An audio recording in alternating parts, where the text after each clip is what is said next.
2, 3, 4.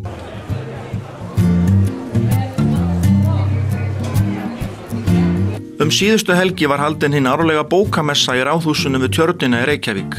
Þar koma saman íslenskir útgefundur og kynna bækur þessa árs með áherslu á jólabókaflóðið. Og það óhætt að segja að þar kennir ýmissa grasa og mátti sjá jafn ólíka höfunda á borð við læknin í eldhúsinu, barnabókahöfund og kynlífsfræðing kynna bækur sínar. Meðal þeirra höfunda sem kynntu bók Orri Harðarsson sem sendi frá sér sína fyrstu skáldsögu á þessu hausti. Stundarfró heitir hún. Þess má geta að útgefandi Orra, Tómas Hermannsson, akureyringur en þarna sjást þeir félagar heilsast. Ég dró Orra út úr skarkalanum í Ráðhúsinu og ræddi stuttlega við hann það hvernig gengið hefur síðan bókin kom út.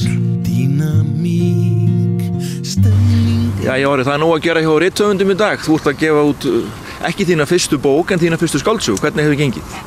Það hefur bara gengið vonum framar og þetta hefur verið óskaplega skemmtilegt ferli. Hún kom út 8. 9. október og viðtökurnar voru bara strax mjög fínar, dómar og svona viðbrögð fólks, mikill fjölmiðla áhugi og annað og en nú erum við komin í fasa 2 sem þetta svokallaða jólabókaflóð sem að fara í gang og þá náttúrulega bara eins og hér í Ráðhúsinu í dag útgefendur á fullu að kynna verkin og við höfundar verðum að taka þátt í því.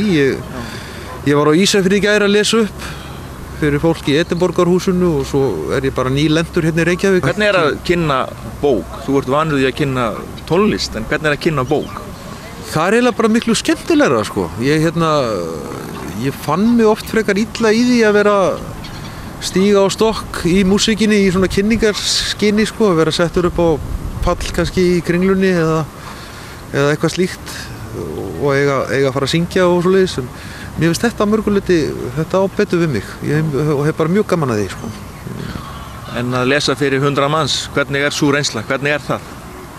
Fyrsta skiptið, það var svona skrekkur og ég hafði þið ekki áður lesið upp og þá saknaði ég skal viðurkenna það, ég saknaði þess pínu að geta ekki skýlt mér á bakvið hljóðfærið. Það var svona pínu eins og vopnlaus maður á vígvelli. En svo það var bara mesta furða bara strax á öðru 3. skipti þá fór mér svona líða eins og ég hefði aldrei gert annað Og það náttúrulega líka bara fólki sem hefur verið með manni. Ég hef mikið verið að lesa upp með þaulvönnum og góðum rithöfundum og eins hefur fólki sem hefur sótt þessa viðburði, hvort sem það í Gunnarshúsi eða bara annar staðar út í bæ það hlusta vel og maður finnur jákvæða víbra og þetta hjálpar allt. Þannig að þú ert ánægður með viðtökurnar og bjartsýnn á framhaldið? Afskaplega ánægður og svo auðvitað bara spyrjum við að leikslokum. Það veit engin neitt með sölu og annað fyrir en bara jólin eru komin. En það í sjálfsögur aukaatriði, þetta fyrsta skáldsaga hjá mér og svona viðtökurnar og ég tala nú ekki svona professionalt hafa verið vonum framar. Akurneysingurinn býr á Akureyri? Já. Og sagan gerist á Akureyri? Sagan gerist að stærstum hluta á Akureyri og að mestu hluti í innbænum og svo þvælist hún nú til Reykjavíkur og aftur norður og endar í Kaupmannahöfn en það má segja að það sé dálítið mikið af Akureyri í henni bæði sögusvið og líka bara stemningin.